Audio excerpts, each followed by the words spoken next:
מה? לא יודע, תשים את זה שם לבינתיים, זה לא משנה. טוב, בוקר אור, בוקר טוב, חודש טוב, vous allez bien? ברוך השם, יאללה. כל אחד ייקח את המקום שלו.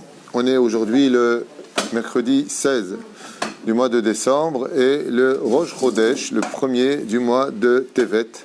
Chez Niske Lechem Tovim Ul Shalom, Shiur. Alors on étudiera, je ne sais pas combien de cours on pourra faire ce matin, mais le premier cours ce sera avec le rabbi de Lubavitch qui appelle la fête de Hanouka la fête de l'huile. Comme quoi que dans tout grand rave il y a toujours un côté tunisien. En Mala Asot, c'est de l'humour.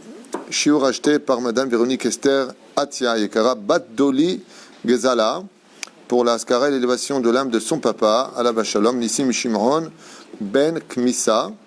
Elle remercie aussi Akadosh Baruch Hu pour toutes les bontés, les Nissim Veniflaot qu'il lui a apporté. Elle remercie aussi le Rav Twitou et son épouse, Toda Rabba, parce qu'une misot, fait, Toda. Là, je ne sais pas pourquoi vous remerciez, mais ma femme, je comprends, moi, je ne sais pas. Toda Rabba, Bezrat Hashem, et une grande réussite pour la construction du centre culturel d'Ashdod et cultuel, Toda Rabba. C'est très gentil de penser à nous. Mais il y a une petite liste derrière. Aussi une longue vie, une bonne santé pour sa maman, Doli Gzala, Bat Emma Simcha, Refoua Shlema, pour tout le malade d'Israël, Bichlalam, Sarah Chaya, Esther, Bat Chantal, Taïta, Odelia Simcha, Bat Hana, Samuel, Ben Sandrine, Rachel, Bat Yvette, Manu, et un bon mazal pour tous les célibataires. Elle pense à tout le monde, cette dame. Qu'Hachem ramène sur le chemin de la Torah toutes les âmes égarées, éperdues et assimilées. Un beau mariage pour tous ses fils dans la Kedusha et la Simcha Bezrat Hashem. La réussite matérielle et spirituelle à toute ma famille de France et d'Israël. Que les lumières de Hanouka illuminent tous les foyers. Hein? Qu'est-ce qu'on lui dit à cette dame? Une bombe. Rien à dire. Ok. On souhaitera en même temps Moratimi, une grande refouach shlema, que Dieu la bénisse. Sarah Talia, Batefrat Myriam, qu'on n'oublie jamais. Yanaï Ben Esther, David Ben Zara, Michael Avram Ben Chana Rivkai, Arik Yaron Ben Chaya, Yosef Ben Esther, Yitzhak, Avi, Yitzhak Ben Dvora, refouach shlema, Mamira, qui tu m'as dit? Moshe Ben Mordechai. L'élève Alpha Avdalim, Leilou Nishmat, Shane Ben Fidja, Denise Simcha Bat Lola Tzipora Bat Zeligman, Yehuda Sin Ben Eliyahu Sayad, Moshe Ben Zari, Gérard Grulix, Chaim Aaron, Yosef Ben Esther, Yosef Ben Rachel, et Kolam Israël. Tov, yalla. On commence le premier shiur avec une parenthèse assez intéressante, je dirais intéressante, du rabbi de Lubavitch qui soulève une idée très bizarre. Je vous dis franchement, j'ai trouvé ça très bizarre comme idée, mais très révélateur aussi, puisque ça correspond à une marloquette, à savoir comment approcher la Torah dans le judaïsme. Vous savez que les mitnagdim, les élèves du Gaon de Vilna, n'étaient pas d'accord avec l'approche de la chassidoute, c'est pour ça qu'on appelait les mitnagdim, et puis les chassidim avaient leurs idées. Et là, le rabbi ramène un mahamar, je dis bien très intéressant, parce qu'il dit à propos de nos fêtes juives, que toutes les fêtes juives sont accompagnées de 3 éléments obligatoires. Ve'elu en, le pain, le vin et, j'étais sûr qu'il y aurait un relou qui allait me dire le boursin, et l'eau. Les 3 gouttes d'eau qu'on met dans le kidouche, l'eau avec laquelle nous faisons la cuisine, le rabbi nous explique que ces 3 choses-là sont toujours au rendez-vous des fêtes juives. Que ce soit pour un Shabbat, que ce soit un Yom Tov, que ce soit un Chol HaMoed, que ce soit un mariage, une Bar Mitzvah, une Brit Mila, un Pidyon Haben, un Siyum HaSechet, peu importe ce que nous faisons, dès qu'on fait une Seudat Mitzvah, automatiquement, il y a ces 3 éléments qui interviennent. Automatiquement. Et il dit, il y en a un 4e qui n'est pas forcé d'y être, mais par contre, qui à lui, toute seule, prend la fête. C'est l'huile. C'est pour ça que le rabbi donne un surnom. Vous savez, Hanouka a plusieurs noms. On appelle ça Hanouka, on appelle ça la fête des Lumières. Et on appelle ça aussi, donc comme il le dit ici, la fête de l'huile. C'est la fête Chag Hashemen. Pourquoi on appellerait ça la fête? C'est vrai que quand on voit de quoi est composée la fête, on allume à l'huile d'olive. Aujourd'hui, c'est une grande ségoula pour allumer une bougie pour Rabbi Meir Balanes, pour... comment il s'appelle le Rav? J'ai oublié son nom. Rabbi Chami Paladji rapporte un autre Rav aussi. Important d'allumer aussi pour lui. Hein? C'est aussi la Iloula aujourd'hui de Avram Avinu. C'est ça, Rabbi Yosef El Mahagrabi. Zecher Tzaddik Kadosh Ibracha, très important aussi de une prière pour lui. Et aujourd'hui, c'est aussi la Iloula de Avraham Avinu. D'où l'importance de demander à Abraham de t'intercéder, d'allumer une bougie à l'huile d'olive pour lui aujourd'hui et de mettre de la tzedaka en disant combien il faut mettre de tzedaka, vous savez combien? 100 shekalim. Il faut mettre 100 shekels dans la tzedaka et demander que Abraham a vu nous prie pour vous dans le ciel aujourd'hui. C'est une journée très spéciale, Rosh Chodesh. Très très spéciale. Et à qui doit aller cet argent? À ceux qui étudient, non, peu importe là où vous êtes, à ceux qui étudient la Torah. Pourquoi 100? Parce que Abraham a vu nous à Rosh Chodesh, il était 100%. Ah ça, c'est le shiur. 100 shekels, 0. T'es 100%, Abraham, t'es bien. Ça. Toutes nos fêtes donc s'accompagnent de vin, du kidouche, du pain, du motzi lechem minaret, de l'eau qu'on met à l'intérieur. Et il nous dit comme ça que, à travers la chassidoute, on comprendra que se cachent des messages de ces éléments. Alors, il nous dit, petit 1,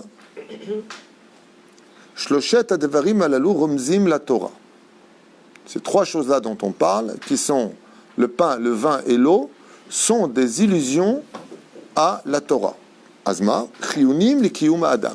Tout comme le pain, l'eau et le vin sont chiyunim, parce que on ne peut pas vivre, comme on dit, on vivra de pain et d'eau. C'est le minimum. Et pour avoir de la joie, on boit du vin. Il dit, c'est trois choses avec lesquelles un homme peut traverser 120 ans de vie. Qu'il ait toujours du pain à manger, de l'eau à boire et du vin quand il est dans des moments difficiles. Nachon, comme le dit Yaakov. Alors il dit que ce remez-là, du pain et de l'eau, qui sont le minimum vital pour l'homme, représente la Torah niglée, c'est-à-dire la Torah qui sans laquelle notre âme ne peut pas vivre. Tout comme un homme ne peut pas vivre 3 jours sans boire et sans manger, il pourra, mais chatata, le mec. De la même façon, la Torah nous a été instaurée, Shabbat, lundi, jeudi. Tous les 3 jours, on re-rencontre cette Torah-là parce que notre âme a besoin de Torah. Sinon, elle meurt de l'intérieur. Romzim, même si Neshama ne meurt pas, c'est une façon de dire que elle devient notre âme michatata. Elle n'a plus de force de nous aider à surmonter notre aspect animal, nos pulsions, notre colère, nos midotes. Donc comment on peut gérer ça? Il faut lui donner ce qui lui fait vivre. Et qu'est-ce qui fait vivre notre âme? Uniquement la Torah, rien d'autre. Ni les Mercedes, ni les voyages, shum davar. Il y a une seule chose qui donne du plaisir à notre âme, c'est l'étude de la Torah et l'accomplissement des mitzvot. Le Rabbi, il dit, tout comme le pain et l'eau, on comprend parfaitement qu'ils sont vitaux pour l'homme, eh bien, Rozmil Chalek a galouille chez la Torah. Étudie au moins le pshat de la Torah, sache d'où tu viens, quelle est la paracha de la semaine, qu'est-ce qu'on fait dans tel et tel cas, le pi halacha, sans rentrer dans les détails. Maintenant, pour avoir de la joie, on a dit que le vin, lui, vient, Yain mesamer leva venosh. Le vin, pourquoi tu es là-bas? Viens ici, comme ça, j'ai pas la tête qui fait mamtera. Le vin, lui, par contre, c'est un surplus. Qu'est-ce qui donne de la joie à l'étude de la Torah? Le sod, nichnas yain yotse sod. Donc le rabbi, il nous dit, toutes les fêtes juives sont là pour que tu t'attaches à comment devenir un bon juif. Tu étudies le pshat de la Torah, le premier degré de la Torah, de quoi parle la fête de Pessah, de quoi parle la fête de Sukkot, de Shavuot, d'abord de Sukkot, qu'est-ce que c'est Purim, au moins le pshat, tu connais un peu ton histoire, tu sais d'où tu viens. Il dit ça, c'est le minimum chiyuni. Ça, c'est le minimum des minimums. C'est pour ça qu'il n'y a pas une fête juive qui sera sans, d'un côté, le pain, et sans, de l'autre côté, l'eau. L'eau itachen, parce que ça, c'est le minimum pour vivre tous les jours, du pain et de l'eau. Il dit le vin, par contre, c'est un autre degré, c'est le sod. Tout comme le vin donne de la joie au cœur. Bon, je parle du mec qui est bourré, je parle de celui qui boit un verre de vin pour, comme dit les Rambam, dans le Chodéa, toujours un petit verre de vin. D'abord, même les médecins vous diront que c'est très bon pour le sang. Mais un verre de vin, pas un verre... un ch'ti-canon, quoi, un truc, non, hein? 2 doigts, ouais, comme ça, 2 doigts, du pouce au petit doigt. Un petit verre de vin, pourquoi c'est bien? Parce que justement, d'ailleurs, quand on fait une belle affaire ou quand on a du bonheur, qu'est-ce qu'on fait? On trinque avec 2 verres de vin. Quand tu vas au restaurant, ce qui donne l'aspect lumineux de ce repas, c'est le bon vin qui va avec le repas. Enfin, moi, je ne suis pas un connaisseur, mais il y en a qui vous le diront. Zerbi me dit oui, le nez rouge, Touchin me dit ouais. Zerbi me regarde, elle est tout rouge, il me dit ah ouais. Alors moi, je peux te dire, c'est génial. Alors moi, j'y connais pas grand-chose, mais il y a des connaisseurs de vin qui vous le diront. D'ailleurs, C'est fou, les prix qu'on entend. Il y a des bouteilles à 15 000 euros. Voilà, moi, à 15 000 euros, la bouteille, je la mets dans un cadre. Hein. Un truc de fou. Donc, le vin, il explique, le rabbi, il dit, tout comme le vin, il donne de la joie, qu'est-ce qui va te donner de la joie dans l'étude de la Torah? C'est le sod.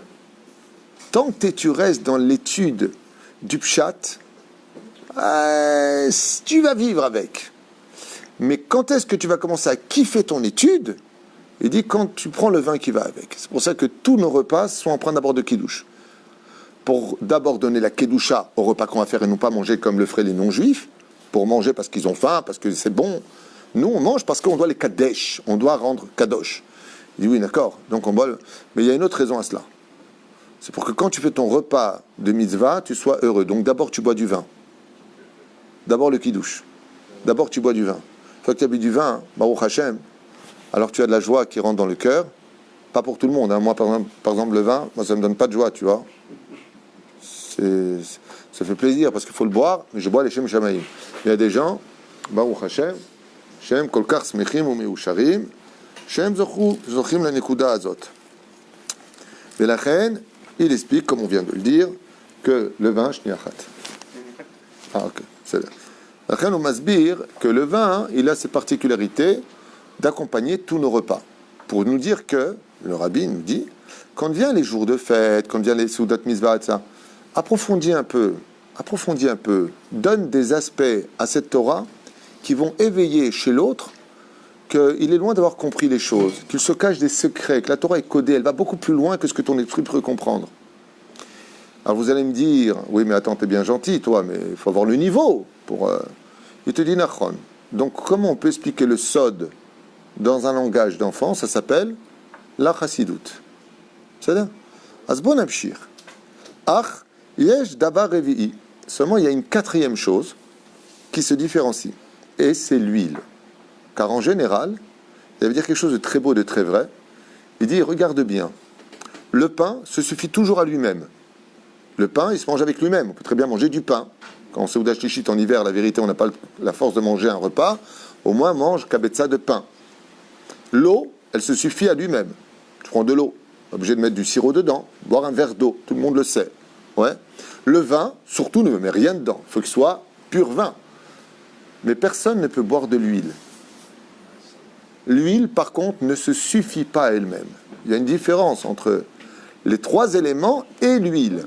L'huile seule est inutilisable. Bon, moi, Clément, il est fou, il veut boire une bouteille parce qu'il doit faire l'opération, il doit prendre 10 kilos un jour, il va prendre 2 bouteilles d'huile. Hein? Non, même les Tunisiens ne boivent pas d'huile. Non, parce que nous sommes, nous, la bouteille. On dit que les Tunisiens sont des allumés. Top.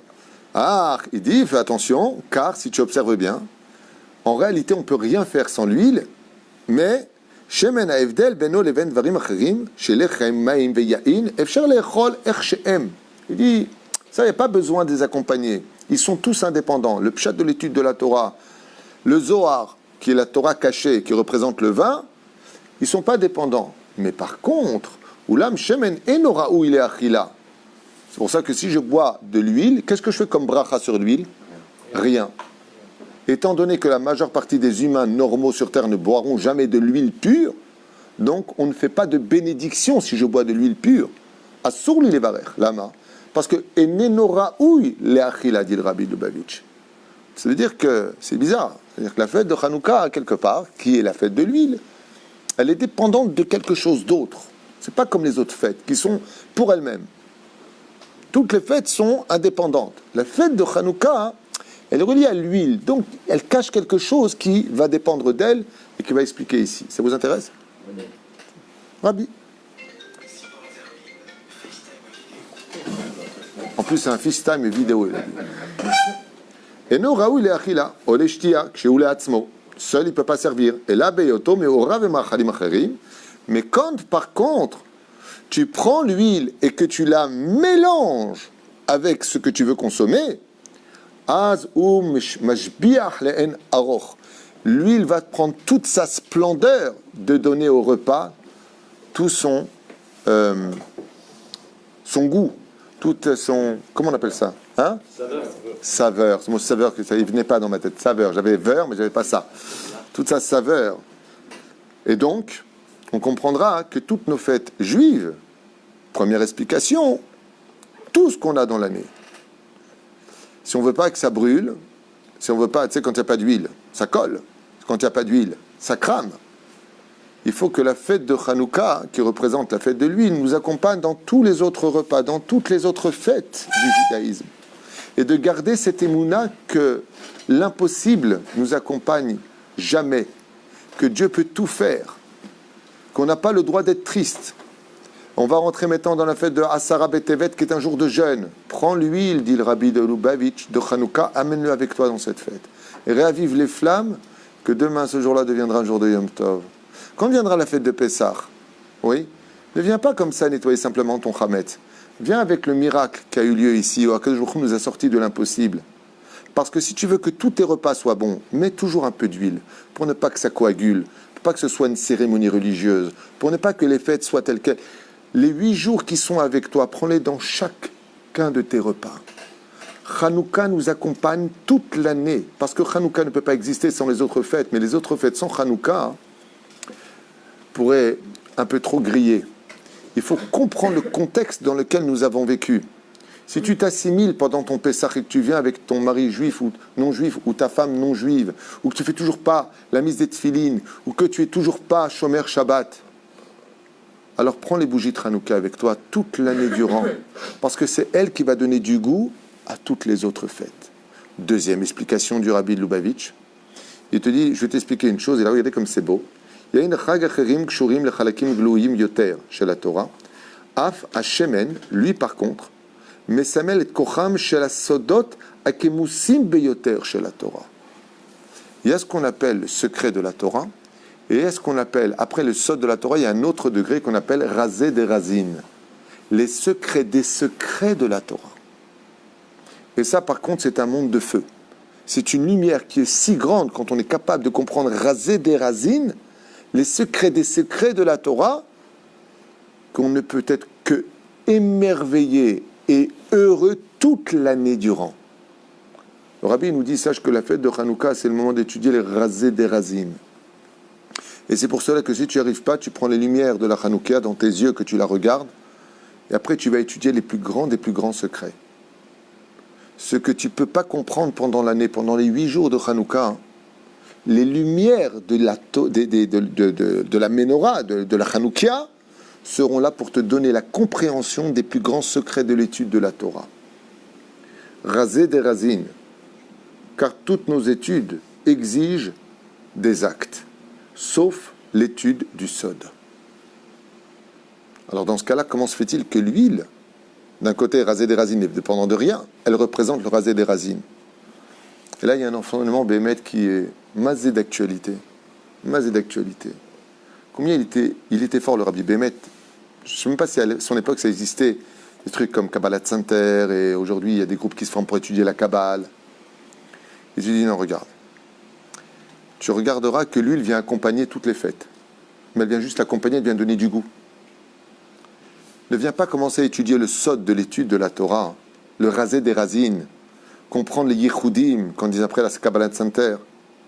D'abord, quelles sont les 3 choses que tu retrouveras toujours chez un juif, pour toutes les fêtes juives, tout ce qui correspond à notre vie qui est vitale, c'est quoi?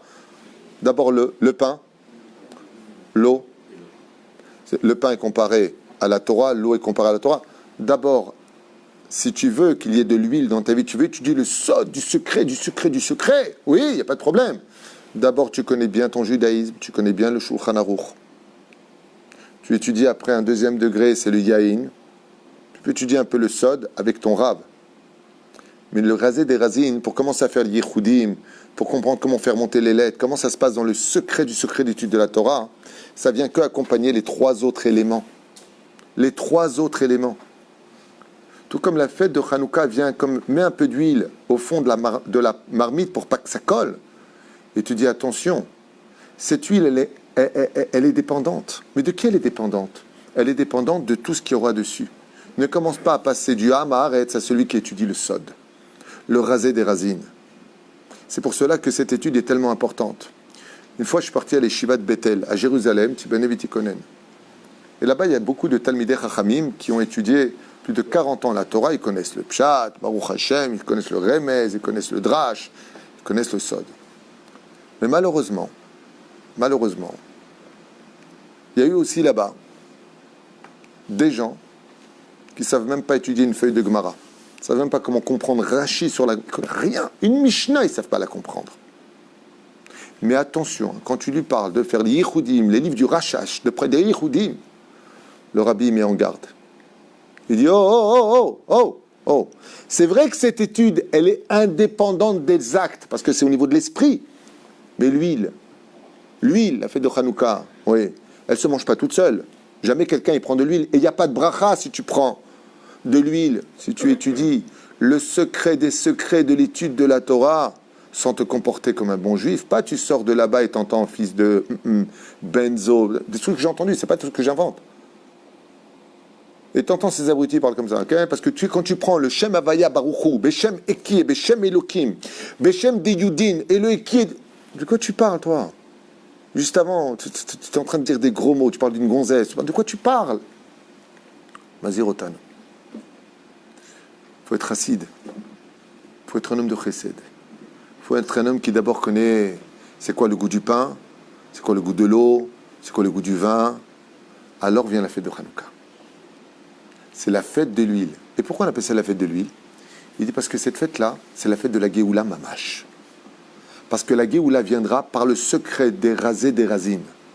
Vous savez, chers amis, que quand viendra le Melech HaMashiach, qu'est-ce qui va se passer pour ceux qui n'ont jamais étudié la Torah?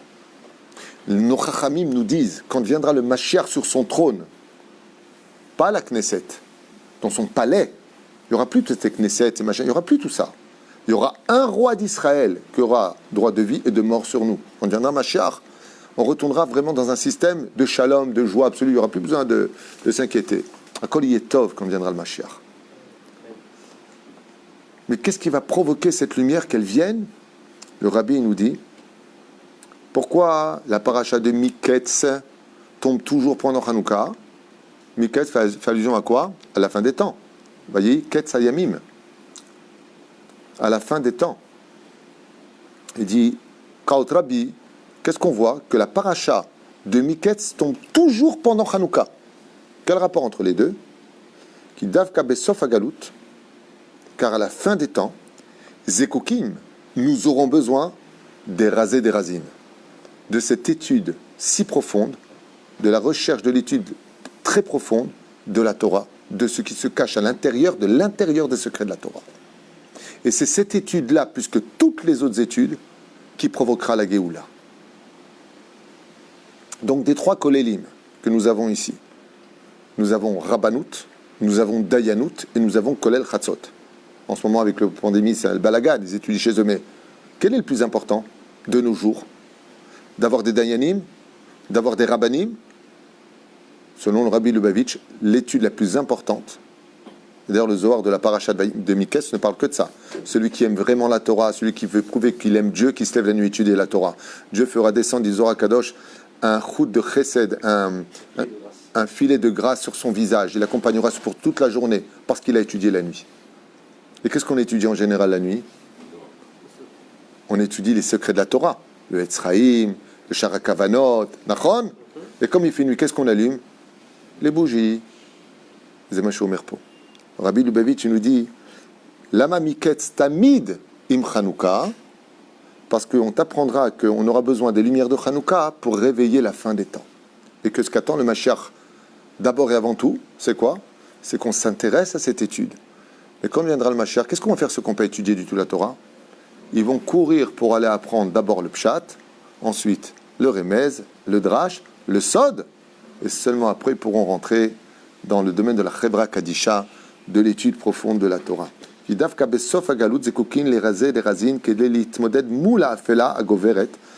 le Rabbi il rapporte encore un très grand chidouche. Il dit que contre l'assimilation de la fin des temps comme jamais on l'a connu, ce qu'on est en train de vivre aujourd'hui, Béhémet, on l'a jamais connu. Ça existait, mais de façon mémoukade. Peut-être l'île de Lesbos, Sodome et Gomorre, c'était des régions.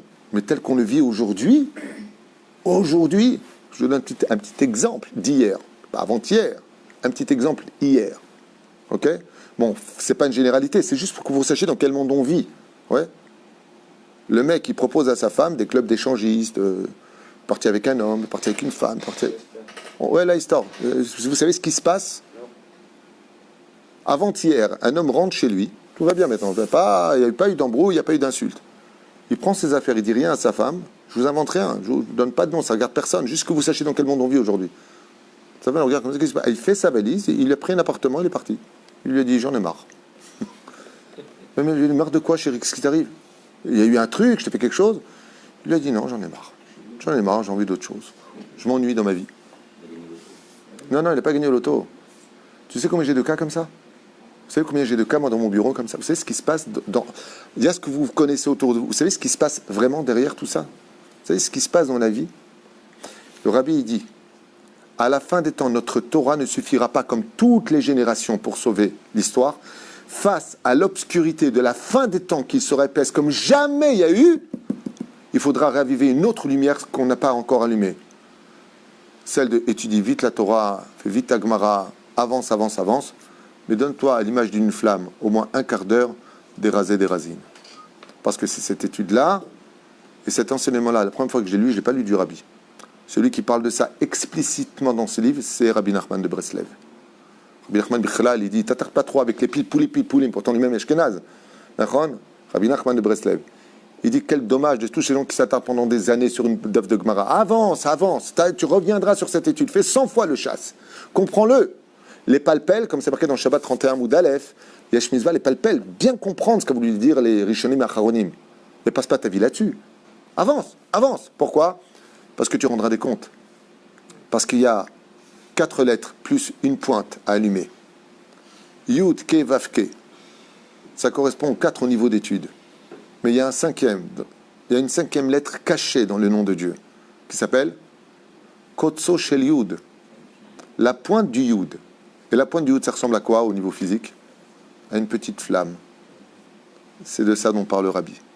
Il dit, pendant ces 2000 ans, on a fait venir le Machar, on a composé le Yud Ke Vav Ke. Mais qu'est-ce qui manque? La pointe du Yud. La pointe du Yud, c'est Rasé des Razim. C'est le secret des secrets de l'étude de la Torah. D'où le Baal HaTanya, d'où les livres extraordinaires que nous avons sur les explications. Mais il dit, attention, pas tu fais ça seul, l'huile ne se mange pas tout seul.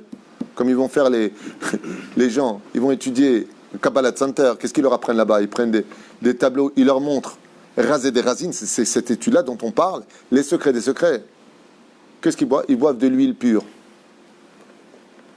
Cette huile-là, si elle est lue, si elle est étudiée sans pratiquer la Torah et les mitzvot, sans le derech eretz kadma la Torah, elle brûle de l'intérieur. Assourd de rentrer dans cette étude si tu n'as pas au moins le minimum d'études du Shulchan Aruch. Comment se comporter comme un bon juif. Comme l'a dit le Rav Yitzhak Yosef, je finirai avec cette phrase. Le Rav Yitzhak Yosef, il a fait un hurlement à Motzei Shabbat. Ça suffit d'étudier les Gemarot. Allez étudier la Halakha. La majeure partie des gens, ils sont là, les Gemarot. Moi, je pose une question sur les faits, ils ne sont même pas capables de répondre. D'abord, première étude, Shulchan Aruch. Étudier les Halachot. Tzodek. Le mec, il vient, il connaît la Gemara, il pose une question sur le fait, il dit, je sais pas. Bah, arrête ta Gemara, il va étudier ça. D'abord, comporte-toi comme un bon juif. Le mec, il va étudier Kabbalah. Ouais. Alors, tu vois, quand tu prends le Yud, tu vois, quand tu vois Dieu, Jean-Luc, regarde, Jean-Marc, regarde, t'as vu, je t'explique. Parce que dans le monde, tu vois, il y a le monde à Tzilut, hein, tu vois, le monde Tzilut, et puis il y a le trône d'Iva, bah, tu vois, au-dessus, il ne sait même pas de quoi il parle, le mec. Vous savez pourquoi? Le rabbin Tzon Abba Shaul, qui était un des plus grands Mekoubal des dernières générations, a affirmé que celui qui ne connaît pas le Shas Be'iyun ne comprendra jamais le secret des secrets de la Torah. C'est impossible. Et on envoie des cobayes étudier le secret des secrets, ils ne savent même pas lire une Mishnah en hébreu. Matem aussi. Le rabbi te dit, oh, il faut étudier cette huile, mais n'oublie pas un détail. L'huile ne se consomme pas seule. Il faut la mélanger d'abord, le vin, le pain, ainsi de suite. Je trouvais cet enseignement très spécial. Hanouka, la fête de l'huile, et ça nous fait comprendre que cette obscurité dans laquelle nous allons mettre les bougies à la sortie des étoiles, c'est vraiment un bonbon, matok, mamash kadvash, pour notre génération, Bezrat Hashem, oui, d'étudier le sod de la Torah, mais d'abord, monte l'échelle du bas vers le haut. Baruch Adonai Leolam, Amen, Amen. Grand Hatzlacha, on se voit pour le deuxième shiur, pour ceux qui sont intéressés.